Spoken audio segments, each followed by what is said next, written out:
Well, it is great to have Bob Lanham back with us on the Walk Around podcast. Welcome back, Bob. Hey guys, it is awesome to be here. Thanks for having me again. Yeah, it's great to see you. Mark and I were talking about your previous podcast. It's funny, it's been about a year, almost to the date that we had you on. And, just to open it right up, it was funny. We were kind of getting a chuckle what you guys were talking about a year ago, which was Clubhouse and media mix modeling. But curious, just right off the bat, years gone by, what have you been up to, Bob? Man, a lot like you all have, but listen, as I talked about in the last podcast, I have an affinity to the JM&A family or the JM&F family. So I do get really excited when I get, when you guys invited me back on the podcast. So very, very appreciative. My affinity is my introduction to auto retail was at an SET store. So, what have I been up to? Well, you guys might not have known this, but I introduced the concept of marketing mix modeling to the industry via your podcast. And awesome. I don't know if you knew this, but you have to try it somewhere, right? To start to figure out what your story is and how you're going to pronounce it. And I'll be honest, I was like, holy cow, I actually did a pretty good job on that podcast. And I've also listened to it myself a couple of times, and I forwarded out a number of times for people to look at it or to listen to it. Marketing mix modeling has just accelerated because of the world we live in, which is iOS 14 has blocked, right, tracking mobilely. Android followed suit with what iOS 14 has done. There's now iOS 15, which now shows all email blasts that everything's been opened, even though that's not the case. You got 3 of the top 4 website browsers who are automatically blocking third-party cookies, right? So my point is, in the marketing world or the digital marketing world, our data has been diminished or it's been completely lost. Our data internally is modeled. Google's data is modeled. We all have to now model our data because the real cookie data or the mobile ID tracking data is gone. So, the first part has been the marketing mix modeling story has gotten stronger. And it's been a lot of fun to see more and more dealers posting about their model or their mix. And they're starting to use those terms where they haven't before. And guys, just to be clear, and then I'll be quiet. This isn't a meta thing. This isn't a Facebook strategy. There's no sale to this. It's just purely measurement. Like, to get real measurement, we have to understand our holistic view of everything we're buying. And, the second thing I've been really focused on, last year, I asked our research team 2 questions. I said, I would love to understand the role the dealer plays in brand loyalty, right? They're the end sale. They're the last touch point. What role do they play? And then on the other side, what is dealer loyalty? And I know there's a lot of companies that measure that, but we also were able to measure it. So I know we're going to talk about the loyalty. Yeah, we want to dive into the brand and dealer loyalty research that you have commissioned. Before we do, I'm curious, the environment that we're in now, some dealers may be sitting back and thinking, I don't even really have to advertise all that much, let alone have an awareness of my model mix. So I'm curious, what are you seeing in terms of dealer sentiment when it comes to their advertising and what they're looking at, given the environment we're in now? Probably the number one question I've been asked in the last year plus, because it's all over the board. And I know you all talk to dealers, right? You have your own, your own set of dealers that your staff calls on. Listen, there are dealers that have cut their spending by 2/3 or 75. And then there are dealers who have actually increased their spending because they understand how media works. Right. And hey, I've got to build for the long term, and I'll double down now while my competitor pulls back. So when we normalize, whatever that means, right? I'm top of mind, right? If anyone that's listening, if you ever want to research sort of how brands get through a recession or an economic downturn, just go research it, because it's advertising always plays a role. Those who have the strongest brands Right. always come out of economic or recession stronger because they're able to advertise through it. So to answer your question, those who have doubled down on their brand, Right. why you should buy from me versus the other, maybe same brand stores around me, or maybe even, the non-same brand stores around me. Hey, we'll buy your car without selling you a car. Right. Public didn't know that, right? Like, I think we all would agree the public had no idea that a dealer would just buy a car without selling me a car. Like, we used the word trade-in. Right. Right. Which I think we need to not use the word trade-in. Correct. Yeah. Right? Trade-in assumes we're going to trade it in for something else, right? It's interesting. I that you say that. An ad caught my eye on TV the other day. We're here local in South Florida, and AutoNation kind of has the market on Mercedes in South Florida. And it was a AutoNation ad for all their Mercedes stores, but it didn't advertise a single vehicle. It was all, hey, just so you know, we can buy your car. You can sell us your car. Come to any of our Mercedes-Benz locations in South Florida. I thought it definitely caught my eye. I'd never seen a large dealer group for a specific brand only advertise trade. They're starting to realize, that's also the experience side of working with that dealership, right? If they have a good buy center set up, or at least a good process to handle a potential seller that could potentially become a buyer, right? Like, right. Hey, look, I'm here to simply buy your car. However, are you replacing it? Did you already buy a car? Is there anything we could help you with? So we're just, listen, like, cars are, you have the stats on your own brand, right? Like, cars are pre-sold before the tires hit the pavement right from the truck. Yep. So the mindset is, oh, well, they're pre-sold. I don't need to advertise them. But again, it's a long game. Like, why did that person deal with you? And when we get into the research, this is a major mind shift change, or a major mindset shift, that those that have been in the store for 20 plus years, right, maybe work their way up the ranks, they're not going to get at first. They're going to fight it, which is consumers as a whole, and we can break it down by generation, consumers as a whole care more about the experience of buying a car versus the cost or the price of the car. But what have we historically been advertising? Price and more price. So Bob, that's a perfect transition, because one of my first questions in hearing the research that you've been doing is, what is important to buyers right now? The process, the buying process, the experience. It really is, right? Buyers, I just got off of a clubhouse room. I join it every Friday.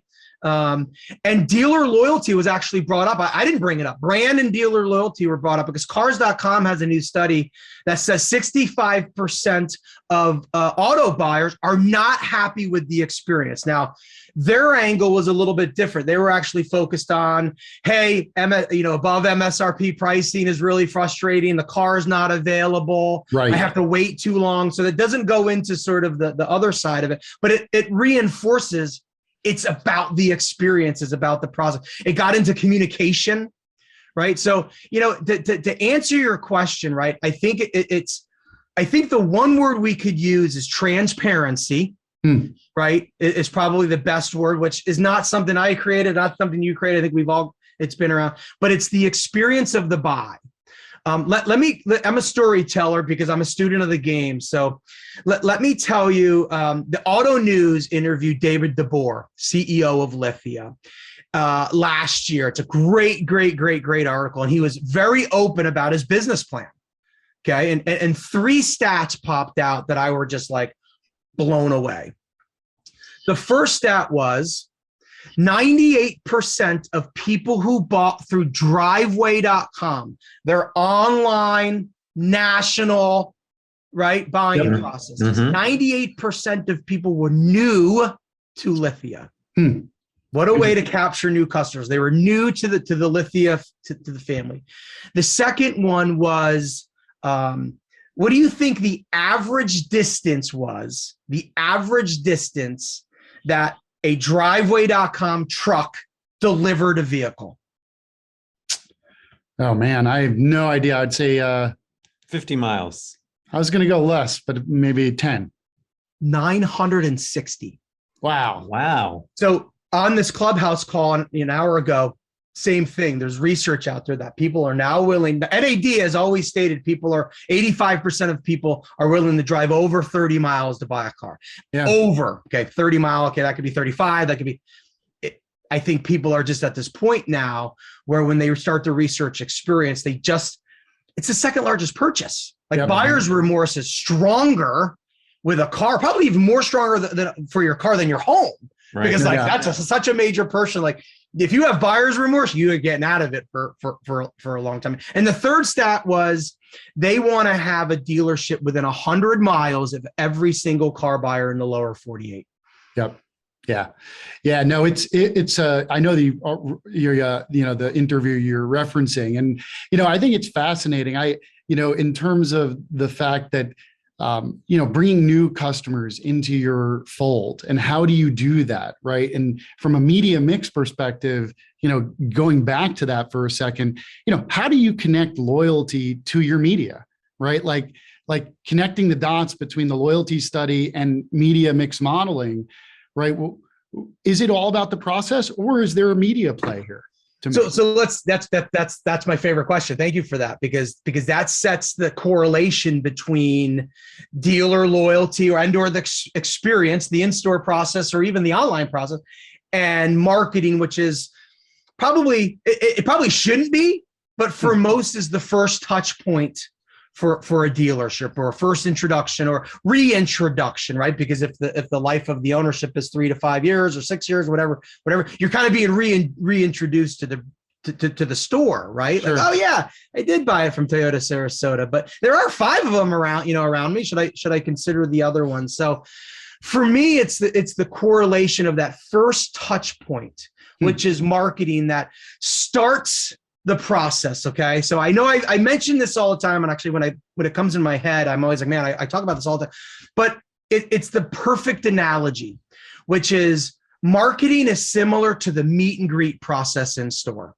right? They say the best closers are better openers, because that introduction, that first interaction with a person is what is most remembered and builds that trust or non-trust for the next however long, right? Process.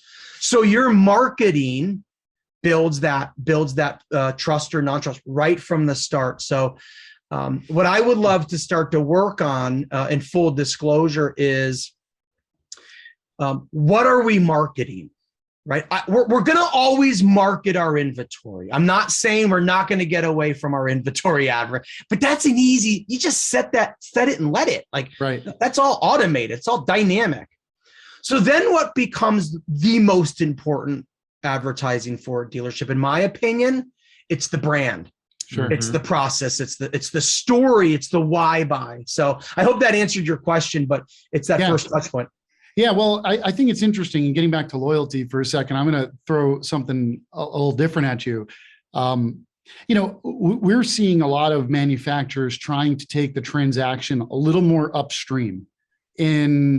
You could pick your brand, right? You see it in almost every brand, and almost they're using electric vehicles as it's kind of, it's an interesting dynamic where it's just the propulsion system that's different, yet the manufacturer is taking this as an opportunity to change the entire way that a customer buys a vehicle. And so, thinking about the way where the manufacturer is going in terms of taking the transaction a little more up funnel, how do you, as a dealer now with your advertising, right? Does it make that branding that you're talking about of the dealership that much more important? Or I could see the opposite as well, meaning it makes it less important, because the reality is you become more of sort of a fulfillment center and focus more on your experience, to your point earlier. So I guess, how do you see dealers playing in this world going forward, where manufacturers are moving a little more upstream in the transaction? I mean, what a great controversial topic, I guess you could say, right? It's that church and state, which is no. We hit the hard stuff here at the walk I have around, a franchise agreement. I sell the car. You guys don't do that. I buy them. I sell them how I want. Right. Okay. Let's put ourselves in the OEM shoes, right? Sure. A dealer loyalty is at essentially an all-time low or pretty darn close to it. And brand loyalty isn't that much better. It's about 20 percentage points better, right? So as a brand, you're saying, okay, I don't really care maybe where they buy. As long as they stay within my brand, I'm good, except for the fact that we're learning that 80% of people who say they are brand loyal because of the sales experience. And that comes from the dealer, right? Wow. So wait, I want to stop there for a second. I'm sorry for interrupting, because that's a powerful stat, right? What you said, 80% of the brand, people who say they are loyal to a brand are loyal to that brand because of the sales experience that they had. And where is that sales experience for the most part today? That's a fascinating stat. That really is. I mean, so if you're an OEM, like you said, that's what you're like, see, that's why I have to own it from top to bottom, and I have to have it with my brand, and I have to have it the way I want to do it because I want to make sure I maintain brand loyalty. Then you're on the dealer side, and imagine owning 5 stores, 10 stores. Imagine owning 2 stores, and you have a family brand or you have a corporate brand, right? Right. You talked about AutoNation. They advertise across a single market, right? As a whole. So it gets complicated with the structure. So Bob, let's think about, if you're a dealer and you hear that stat and how important process is and your brand is to the loyalty of your customers, where do you get started from that standpoint if you're not already doing it, like some of these other dealer groups and these other dealers we're talking about? So there's a couple ways. One I live in and one I don't. So I'll be speaking a little out of turn on the one I don't, but I'll speak at a high level for us to maybe talk about, or frankly, for you to maybe have a guest that lives in this world. But is our CSI scores really real? Like, I don't think they are. I mean, listen, I was trained to essentially beg and plead with the buyer, like, I get paid on this, like my livelihood. Can you just give me a 5, which is highly satisfied, and I'd really appreciate it. Like, can you go to DealerRater and give me, like, listen, like how accurate? Well, it's funny you say that. Just a quick story, and I know you'll get back to the CSI in a second, but there's a dealer. The late great Mark Jacobson, and I remember once a meeting with him, and we were talking about CSI, and we were going over the form that people fill out, and the scale was not exceptional, exceptional, truly exceptional. And he said something that stayed with me forever, and he said, I've never been truly exceptional at anything in my life, yet I'm asking every one of my sales associates and my customers to say that I'm truly exceptional in every category of the buying experience. So anyway, I think it's funny. It goes back to your question of, is CSI real? But yes, keep going on that. You nailed it. We ask the questions to force essentially the answer we want to receive. So right. I think, and listen, this unsilos maybe OEMs, this unsilos distributors, this unsilos like everything, right? For sure. I just think we need to evaluate a CSI to get true. Listen, we now live in a world where you have stores that are going to one point of contact. Right. You have some stores that are going to one price, one point of contact. You still have stores the old school way. So I think we have some really good ABC testing we could look at in terms of how does the experience play a role in brand loyalty and loyalty. So CSI scoring is something that, listen, if I ever had the opportunity to go work at a manufacturer that in a tier 3 capacity, I would put that and marketing in the same group. Like they would be in the same exact group, and they would, because you have to then align marketing to garner those CSI scores. So, so now I'll flip to the other side, which is the marketing side of it, which I would love to work with manufacturers on. Hey, what are we allowing our franchisees to advertise? What are we allowing them to co-op or reimburse? Because what we've historically forced down is Vehicle and price, because price sells the car. I just got to move. I want to sell you more cars and you want to sell more. But if experience, right, is what drives both brand loyalty and dealer loyalty, should we be more focused on co-oping dealer brand-based ads? Right. It's a good question, because I think a lot of the covenants that are out there at the manufacturer level are extremely focused on what's the lowest price you can advertise. It is all about price. There is no sort of guidelines, and it's not even like there's no advice on brand and the experience. It's literally you can't advertise below X price, and that's the message. And it's funny because it's a subtle message in there. Right. The subtle message is you should be advertising price. Right. And I'm going to show you the parameters around which you should be advertising price. And that's the kind of, and I think what you're saying is we should be working with the manufacturer should be working with the dealers to understand price is not the way to differentiate yourself. It's not the lead. It's not the lead. You have to have your VIN, your vehicle specific, your inventory specific. Of course, they have costs, price to it. But I would love to get to more real costs. But let me give you an example of an ad I just saw 2 days ago that just made me sit there like, oh my gosh. And it was a TV ad that was repurposed on a digital ad, right? So it's your typical 30-second spot. And this was one of your typical ads. And I don't believe it was a regional ad or a tier 2 ad, as we call it in the industry, but it was a 20-second, your typical 20 seconds about the brand, 10 seconds about the price, right? We call it the tag or the bumper. Yep. And it doesn't matter the OEM, right? Right. Well, the OEM is this is a premium brand and the shots are beautiful. And you're like, oh my gosh, this thing is the nicest vehicle I've ever seen. Premium must have been said 15 times in the first 20 seconds. What do you think that last 10 seconds said? And for a quick low price of $495, so then I just said to myself, that is hysterical because we now just devalued premium, right? And we just said that car, that vehicle is only as good as the price. Exactly. So Bob, what is a better tag so if you're a dealer now and you're hearing this and you're starting to recognize the importance of experience, where can they get that guidance from? What's a better tag on an ad like that? This is what I would say. If I was standing next to a dealer principal, okay, whether their name's on the building or not, it doesn't matter. And if your name's on the building, it's actually more important. Right. Okay. I'd say, hey, in 15 seconds, can you tell me why I should spend $85,000 on a car with you?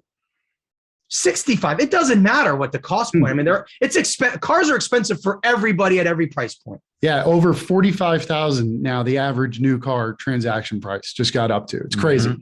I would literally say, look, there are 5 stores that sell the exact same vehicles that you offer. Tell me why I should buy it from you. If they question, if they can't answer it, do you think most dealers would be able to answer that question? No. And being family owned isn't a value proposition anymore. Right. Or being 100 years in the community. Or being the largest, right? You hear that a lot. We're the largest. Yeah. Which just basically means in everybody's eyes, well, then you should be able to sell it to me at the lowest price. Correct. I should have to haggle, should already be at the lowest price. Now, you brought up the word community, which I think is really important because, in community involvement, if we start to break down the generation mindsets, and this is in our research, okay? The older the generation, so boomers, okay, they value price as the number one reason why they buy from a dealer. Why? That's all we've ever trained them to value. Right. They know nothing more. I was at Toyota of Sarasota when I believe Toyota USA did research. Right. This is when Saturn came out. Right. Should we go to one price? Right. They looked at in the 90s. Should we go to one price? And at the time, the answer was no, because the consumer feels that they can only get a good deal is if they negotiate. Well, that's the boomer generation. Right. They're become here. They're now just a portion of car buyers. The largest portion now is millennials. Right. Oldest millennials, 42. Okay. Well, they value experience much more. Customer service is their number one reason. Okay. Then you go down to Gen Z. Anyone want to guess what the oldest Gen Z is? Shoosh. Probably Gosh. what, 28, maybe? Close, 25. Toyota buyer, Mhm. right? Probably a Toyota buyer. And you've got 4 years worth, give or take, maybe 5 years worth of a buyer in there, right? Yep. 20 to 20. They even care more about customer service. Why? Well, Gen Z is the first generation that 100% grew up with this. Right. They were born and the mom and dad stuck a plastic toy cell phone in their hand. Mhm. Yeah. So they only assume every business you can do a 1-click 2-day delivery of the product. Right. For sure. It's actually kind of funny when you see kids that are 8 or 9 or something walk up to a screen and just start trying to touch it. And they think it's because they think every screen is a touch screen, you know, that can move around. But yeah, no, your point is well made. It's generationally, the gaps and differences between these generations are enormous. And it's led by that technology that the generations have grown up with. Whereas, you know, millennials essentially have grown up through they remember both ways, right? The old way, they remember when we didn't have phones, and now they have iPhones. And the younger generation will only know, you know, Amazon Prime and those types of experiences. Our biggest initiative at Meta as a whole is to be able to deliver an ad, what we call discovery, to allow our user to discover a product or service, either click and buy right within that experience. Okay. Obviously, the product owner still owns that experience, but that experience gets pushed to the forefront. Like, I don't have to actually go to that website to click and buy. That buying process can be brought here. And or I'll give you a little tidbit. One of our fastest growing ad units, most widely used by marketers. You want to guess? Send a message. Why? Because they instantly, if someone's that passionate to click to want to talk to someone on that business, they're going to be sold. So, and if you handle that process. So chat continues to grow as a channel. First of all, it is one of our core pillars, we call it, which is business messaging. So we have a huge focus on it because when done correctly, let's talk about the best sources of leads, okay, in the auto space. You ready? Digital retailing has number one now. If you can jump someone into the digital retailing process, it is the best closing, best quality lead. Why? It's penny perfect payments. It's real payments. I have to submit a soft poll. I have to give my social. Now I'm getting real payments that aren't going to change when I get into the store. Second, messaging. Third, phone. Fourth, form lead. You're starting to see a trend in Weiler Automotive. If you know Kevin Fry, I don't know if you've had him on the show or not in the past. About 3 years ago, he's seeing this. Kevin Fry has been in the business 25, 26, flew stealth fighters in the Gulf War. You want to talk about a badass? Kevin Fry. 3 years ago says, I'm removing forms from our dealership websites. It's a bad experience. Like it is. Our process stinks in the back end. So he replaced it with the only way to communicate with our dealership is phone, message, or chat, whatever you want to call it, text. So it's banners all over the place. And their ROI, he's given presentations at Digital Dealer because he's really open with it, through the roof. 14,000% when he removed his forms. Fascinating. So Bob, I want to go back to just really quickly as we wind down our conversation here. And you've given us so many great insights for dealers to think about. But what is something a dealer tomorrow can start to do differently, or at least start to have the conversation with their team on how they can capitalize and utilize some of this data and this research you've shown us? Flip your marketing strategy. If you're not spending more, on the why buy, on the brand, if you're not spending more there than you are on a lead generation, here's a stat, comes from JD Power, brand assessment study, one of the best studies I've ever seen. They've had it for 9-10 years. Yep. There are OEMs out there that have a less than a 50% retention rate. Every 2 buyers, 1's gone. Okay? I guarantee you every one of those dealerships under that OEM has plenty of leads, plenty of VDP views every month. Right. Mm-hmm. Plenty. Right. Yep. That shouldn't be the measurement then, because you're losing 1 out of every 2 buyers. So my point is their mindset needs to switch from transactional, 30-day transactional, to long-term value, or LTV, we call it. Right? Like, how do I, and that's and we've all telling you, the experience of buying the car, the experience of the you guys want to know what the number one reason post-sale, what the number one request from a buyer was during the study, which the study goes really deep. If you ever want to, when we're ready to launch it, if you want to have us back on, we'd love to do it. But absolutely, the number one piece of communication that the buyer wanted after they bought from a dealer, you want to guess what it was?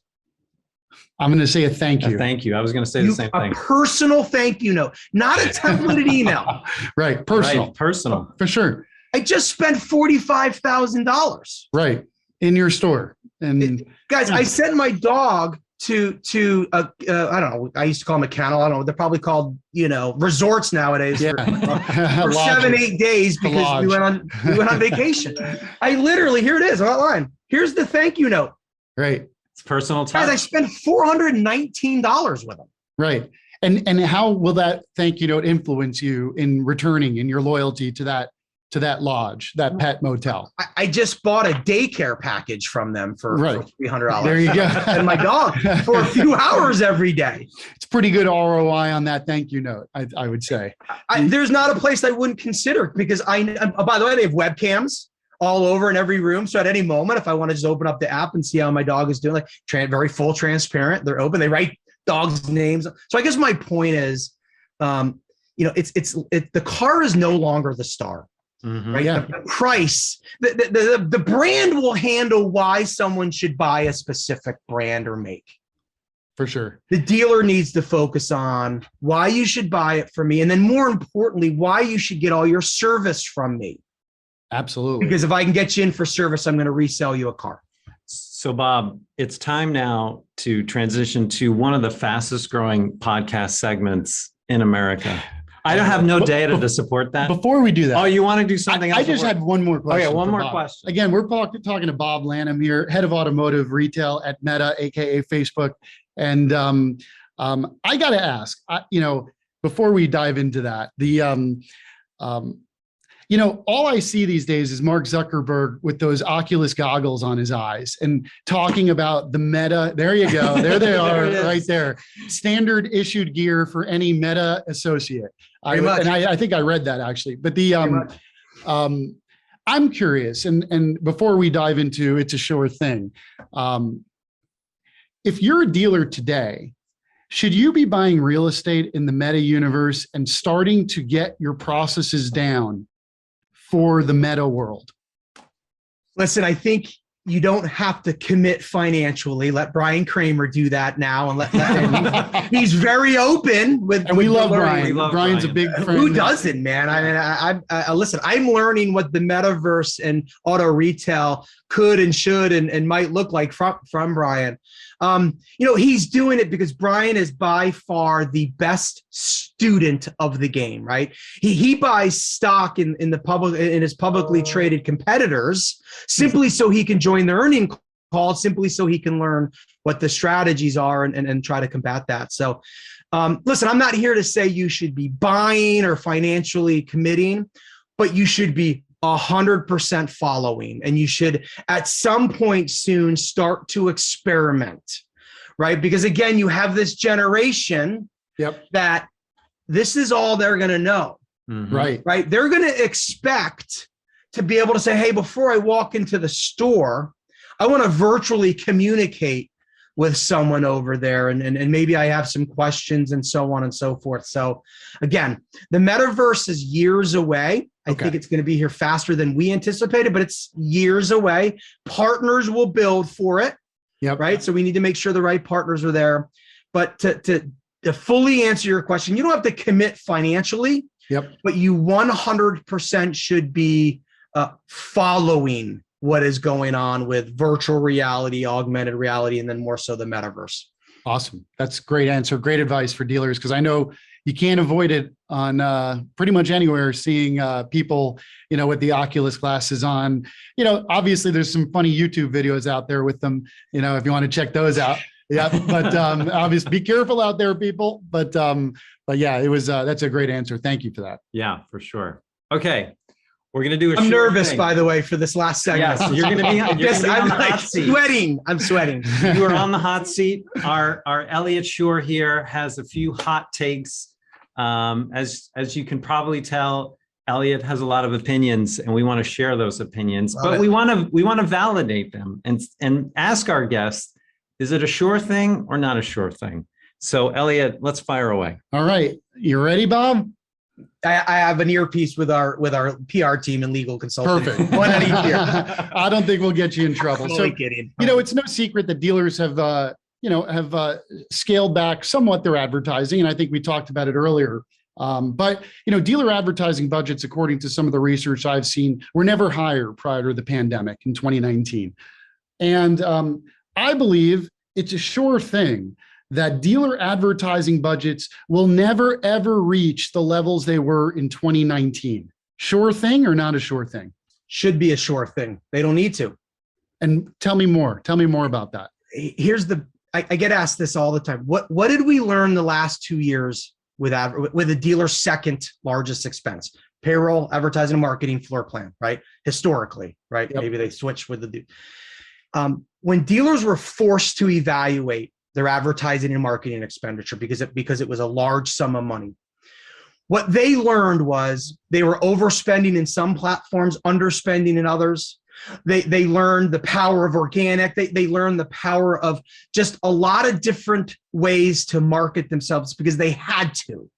Some states closed stores, right? Weren't allowed to open. Some states you were appointment only. They were forced to just like, holy cow, we got to blow everything up and start all over. And long story long,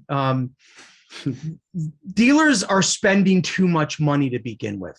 Yeah. Okay. I think the whole industry is spending maybe a little bit too much money than we need to spend. I'll just, I know it long-winded, sure or not sure, but like, has anybody ever said, let's aggregate how much money we spend nationally, how much money we spend regionally, and then how much our dealer body spends, and then dividing it by the sales? Yep. Right.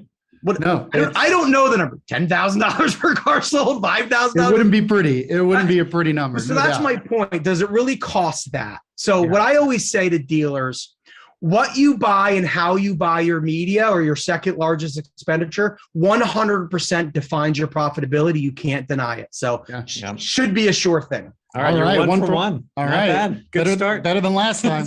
Better than last time. All right, let's go on to the second question here. Sure thing or not a sure thing? Cars will be sold in the Meta universe by the end of 2025. Sure thing.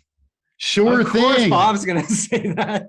So we just talked about it a little bit. So clearly, it's a short-term horizon here. If dealers aren't paying attention to the Meta universe, they're gonna miss it.